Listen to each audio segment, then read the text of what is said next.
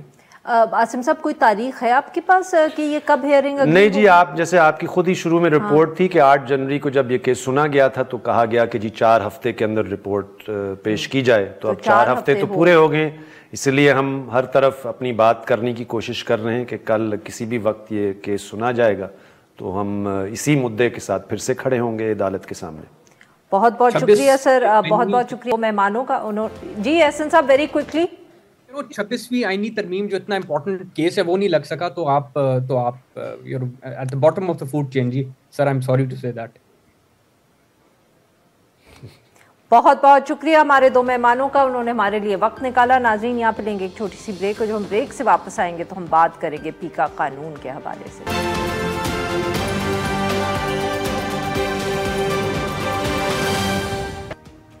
Welcome back ناظرین. Programme کے اس حصے میں ہم ذکر کریں گے پیکا قانون کا. اس میں ترامیم حکومت نے کر لی ہے, اور جو ترامیم کے بعد قانون پاس بھی ہو گیا, اور اب ہم دیکھ رہے ہیں کہ اس کے نیچے گرفتاریاں جو ہیں وہ تیزی سے شروع ہو گئی ہیں.